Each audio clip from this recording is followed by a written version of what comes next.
আপনারা জানেন সাবেক আইজি আব্দুল্লাহ আল মামুন এবং তার আগেরটা শহীদুল ইসলাম দুইজনেই ধরা পড়ার পরে এখন 7 দিন আর 8 দিন করে রিমান্ডে আছে। এদের নির্দেশেই নাকি এদেশের হাজারের উপরে ছাত্র ছাত্রীকে গুলি করে দুনিয়া থেকে বিদায় দেওয়া হয়েছে। রিমান্ডে এখন এনা আমাদের যে অবস্থা করেছিল, মাটির নিচে নিয়ে কালো কাপড় দিয়ে চোখ বেঁধে পেছনে হ্যান্ডকাপ দিয়ে ঝুলিয়ে ডান্ডা বেড়ি পায়ে দিয়ে দড়ি মাজায় টাঙিয়ে 11 ঘন্টা টাঙিয়ে রেখেছিল। আমার মনে হয় এদেরকে, আমার তো বিনা কারণে, আর এদের তো কারণ আছে। আবু সাইদ, মুগ্ধ, ইয়ামিন, আবু রায়হান সহ যত মানুষ হত্যা হয়েছে এবং এই কয়েকদিন আগে যে ভ্যানের উপরে লাশ তোলা হচ্ছিল সেই লোকটাও ধরা পড়েছে। এদেরকে এখন আমাদেরকে যে দেখাইতো এই ডিম, এদের এই ডিম যদি একটু দেখান এমনি সব স্বীকার করবে। সুতরাং যে মানুষগুলো জালেম ছিলেন, যারা জালেমের সহযোগী ছিলেন, জেনে বুঝে আপনি আর মুসলমান নেই, আপনি কাফের হয়ে গেছেন। এটা তো আমি বানালাম নাকি? কেউ যদি জালেম হয় আর কেউ যদি জেনে শুনে জালেমের সহযোগী হয়, তাকে সহযোগিতা করে, সাহায্য করে, যারা এগুলো করবে তারা নবীর উম্মত থেকে বের হয়ে যাবে। নবীর উম্মতের ভেতরে যদি না থাকে ও কি? এই কথা বলেন। আমি মনে করলাম জিজ্ঞাসা করে যে স্যার আপনি এতদিন তো এ কাজ করলেন না, হঠাৎ করে আমার বিচার শেষ হওয়ার পরে যেহেতু আমার সব ঢিসমিস করে দিয়েছে, আর কিচ্ছু নেই, একেবারে বেকুরসুর খালাস, তার মানে 3টা বছর পর্যন্ত আমাকে জেলে রাখা পুরাটা অন্যায়, আমার তো কোনো দোষ পেলেন না। এক কথা বলেন না কেন? যাদেরকে বিনা কারণে এভাবে বছরের পর বছর জেলে রাখা হয়, তারা যদি নির্দোষ প্রমাণ হয় বিচারের পর, যারা এ বিচার দিয়েছিল মামলার আয়ু থেকে শুরু করে টপ টু বটন প্রত্যেককে ওইভাবে জেল খাটানো দরকার। তাহলে যদি ন্যায় বিচার প্রতিষ্ঠা হয়। ওনার যেমন হাত এখন খোলা, প্রত্যেক জায়গায় আমরা এরকম হাত খোলা পরিবেশ এবং বিভাগ চাই। কথা বলেন। কেউ যেন এই কথা বলতে পারে না হুজুর আমার কিছু করার নেই, উপরের নির্দেশ। ছাত্র জনতায় বৈষম্য দূর করার জন্য এই জীবনটা দিয়ে গেল। আমি গত কয়েকদিন আগে শহীদ আবু সাইদের কবরের কাছে গিয়েছিলাম, ওনার বাবার সাথে দেখা করি। আমার যা সামর্থ্য ছিল আমি টাকা পয়সা দিয়ে দোয়া করে এসেছি। একজন এরকম না, হাজারের উপরে এই দেশে এরকম ছাত্র ছাত্রী জীবন দিয়ে গেল। এদেরকে অনেকে শহীদ বলতে চাচ্ছেন না, আপনার কপাল খারাপ। কোরআনে কারীম জানিয়েছে ওয়ালা তাকুলু লিমান ইয়াকতালু ফি সাবিলিল্লাহি আমওয়াত বাল আহইয়া ওয়ালাকিন লা তাশউরুন। সূরা বাকারা 154 নম্বর আয়াত, তাফসীরে ইবনে কাসিরের ভেতরে আছে। আল্লাহ পাক বলেন, ওই মুখ দিয়ে কোনোদিন এই কথা বলবি না। শুধু একজন নাই, তাকুলু বহু বচন দিয়েছেন। আল্লাহ বলেন কেউ এ কথা বলবি না যে যারা শাহাদত বরণ করেছে ওরা মরে গেছে। মানুষ যেহেতু মুখ দিয়ে কথা বলে, এই জন্য আল্লাহ মুখের উপরে নোটিশ দিয়েছেন এ কথা কোনো দিন এই পৃথিবীতে কেউ যেন না বলে। এ নির্দেশ কার? না হামজা বানিয়েছে?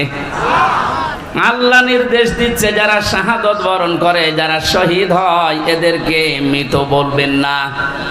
বাল আহইয়া, বরং তারা জীবিত। ওয়ালাকিন লা তাশউরুন, তোমরা তো টের পাও না। যশোর সাতক্ষীরাবাসী খুব খেয়াল করেন, মুখের পরে মানুষের যেহেতু আর একটা জায়গা আছে, ধারণার জায়গা। মানুষ মনে মনে ধারণা করতে পারে যে লোকটা মনে হয় মরে গেছে। এই জন্য আল্লাহ ধারণার উপরে,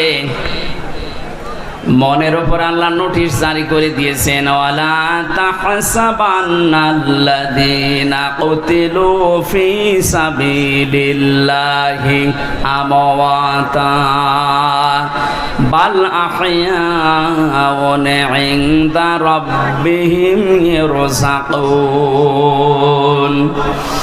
সূরা আলে ইমরানের 169 নম্বর আয়াত। এটা তাফসিরে ফি জিলালিল কোরআনের তাফসিরে আছে। ব্যাখ্যা যত আছে 8-9 পৃষ্ঠা লেখা, সব বলতে গেলে সময় কভার হবে না, এজন্য আমি সামারাইজ করছি। মুখের ওপরে আল্লাহ নোটিশ দেওয়ার পরে আল্লাহ অন্তরের ওপরে নোটিশ দিয়েছেন যে ধারণাও করবি না। যারা শাহাদত বরণ করে এরা মারা গেছে, ধারণাও করা যাবে না। এ নির্দেশ কার? বাল আহইয়া, বরং তারা জীবিত। শুধু জীবিত না, ইনদা রাব্বিহিম ইরযাকুন, এরা আমি আল্লাহর কাছে রিজিক পাচ্ছে। আমরা এখানে অধিকাংশ মানুষ কথা জানি, এটা হাদিস, যে দেওয়াল চাপা পড়ে মরে গেলেও শহীদের মর্যাদা পায়। এই কথা বলছেন এখানে। পানিতে ডুবে মরলে শাহাদাতের মর্যাদা পায়। এই যে বন্যায় 18 জনের উপরে মারা গেল, সব শহীদ, যদি ঈমান থাকে। আগুনে পুড়ে মরে গেলে শহীদের মর্যাদা পায়। পাহাড়ের উপর থেকে গড়ে যদি কেউ পড়ে মারা যায়, ও শাহাদাতের মর্যাদা পায়। জালেমের জুলুমের সামনে নিজের জীবনটা দিয়ে চলে গেল, শহীদ হবে না। আপনাকে কে বলেছে? ওরকে আবার আরেকবার মরে দেখানো লাগবে যে দেখেন আমি শহীদ হলাম কিনা। সুতরাং এগুলো যারা করছেন আপনি থামবেন, কোনোদিনে কথা বলবেন না। এ বিশাল বৈষম্য দূর করার জন্য নিজের জীবন পর্যন্ত যে লোকটা দিয়ে গেল, আপনি কি মনে করেন শহীদ আবু সাঈদের জীবনের কোনো মায়া নেই? আপনি যেমন নিজের জীবনকে ভালোবাসেন, ও ছেলেটাও তো এরকম ভালোই বাসতো। ওর বাবাকে আমি জিজ্ঞাসা করলাম ছেলে মেয়ে কয়টা? ছেলে বলছে 6টা। এটাই আমার ছোট। ছোটবেলা থেকেই প্রতিবাদী ছিল। প্রতিবাদ মানে কি? অন্যায় যেখানে প্রতিবাদ সেখানে, এর আরবি হচ্ছে জিহাদ। ছেলেটা ছোটবেলা থেকে জিহাদ জিহাদ জিহাদ এইটার ভূমিকায় ছিল। আর জিহাদ করলে আল্লাহ তাদেরকে শাহাদতের মর্যাদা দেয়। মহান আল্লাহ তার জীবনটা এত বেশি ভালোবেসেছেন, সাধারণভাবে রোগে শোকে পড়ে মরণ দেয়নি, দিয়েছে একেবারে ময়দানে।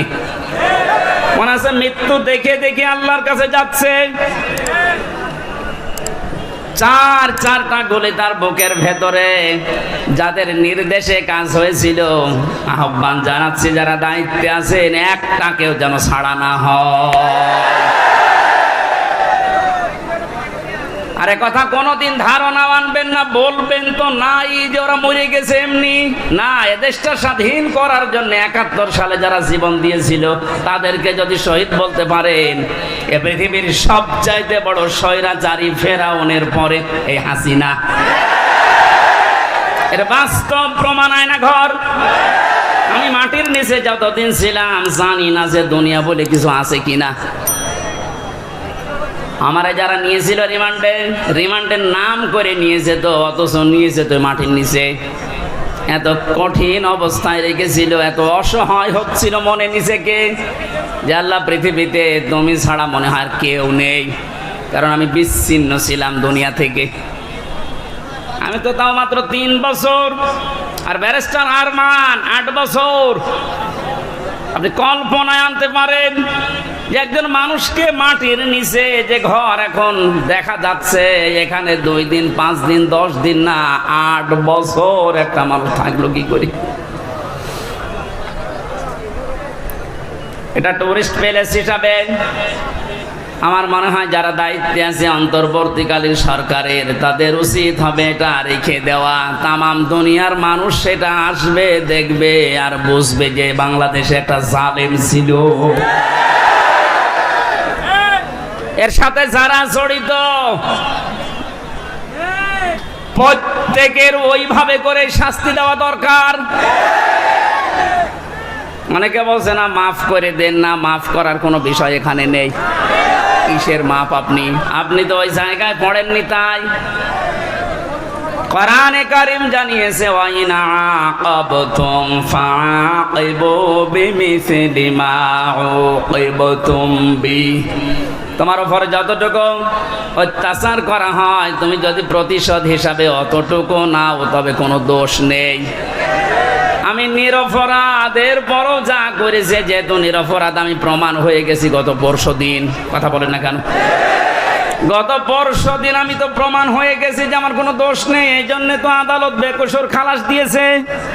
তাহলে যারা এর সাথে জড়িত টট্টপটন, আমার কিন্তু কোনো সাধারণ মানুষ মামলার বাদী ছিল না, মামলার বাদী ছিল হাসিনা। ও জেনে শুনে কাজ করেছে। আমার মতো একজন দুইজন না, হাজার হাজার আলেম আমার সাথে জেলখানায় সারা বাংলাদেশে আমি গণনা পেয়েছিলাম, আমার সাথে প্রায় 120 জনের উপরে ছিল, সারা দেশে মিলে কয়েক হাজার। জানা শোনার পরে যারা ভুল করে অবশ্যই তারা অপরাধী, আর অপরাধীর শাস্তি হবে মাস্ট বি। এই জন্য অপরাধগুলোর সাথে যারা জড়িত আছেন, আমি নিজেরটা যেহেতু ভুক্তভোগী আমারটা বলছি, আমি তো নিরপরাধ প্রমাণ হয়েছে দেশের আদালতে। সুতরাং যারা জড়িত আমার মামলার আইওয়াই মিজান থেকে শুরু করে প্রত্যেকের আমি এইরকম 3 বছর জেল চাই।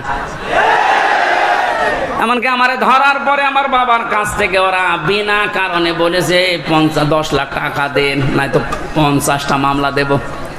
বাবা আমার গ্রাম্য মানুষ, ভয়তে 8 লাখ দিয়ে দিয়েছে। আমি গতকালকে আমার মামলার আইরে কল দিয়েছিলাম, আগে ওরে আমি স্যার বলতাম, আর কানকে দেখছি কান্না কাটি করে বসে, স্যার কি করা লাগবে বলেন। কি করা লাগবে মানে আমার 8 লাখ টাকা ফেরত দে, কারণ এখন তো আমার কোনো দড়ি নেই, সব শেষ। শুধু আমার মামলা না, এদেশে যত মানুষকে বিনা কারণে আজ বন্দি ঘরে, আয়না ঘরে, জেলখানায় আটক রাখা হয়েছে, এদের সাথে যারা জড়িত কিছুই তো প্রমাণ করতে আপনি পারবেন না। এদেশের 18 কোটি মানুষ যদি মাফ করে দেয় আপনাকে, কোরআন আমার সামনে ব্যারিস্টার আরমানের স্ত্রী আপনারে মাফ করবে না। আমান আজমি কালকে লাইভ করেছেন সংবাদ সম্মেলনে, যা করেছেন তার সাথে পৃথিবীর ইতিহাস পাল্টিয়ে ফেলেছেন। এই জন্য আল্লাহ জালেমদের এত কঠিন এবং করুণ এবং ভয়ঙ্কর পরিণতি নিয়ে আসে। কালকে আদালত থেকে বের হওয়ার সময় দেখলাম হাজী সেলিম হাউ মাউ করে কাঁদছে এজলাস। আমি কিছু জানি না, কথা মুখ দিয়ে ভালো বের হয় না, নৌকা বলতে কি হৌকা বলে, নৌকা বলতে পারে না। কি হলো বলেন তো? জালেমের যতগুলো হত্যা মামলা, তার একটার যদি রায় হয় হত্যা মামলার, তে ফাঁসি হবে তার। অথচ বয়স চাই, এই বয়সে ও যে চরিত্র এখন দেখা যাচ্ছে, আমার মনে হয় এটা মুখে আনতেও আমার ঘৃণা করে। মানুষ এত নিচে নামে কি করে? এই যুবক মানুষে যদি একটু উল্টা পাল্টা করে তো মেনে নেওয়া যায়। ও 80 বছর বয়স, ওর শরীর চলে না, আর কি করছে? ওর দৃশ্য দেখে শয়তান মাঝে মাঝে হাসে, আল্লাহ তুমি আমারে শয়তান বানিয়েছো। হাসি নামে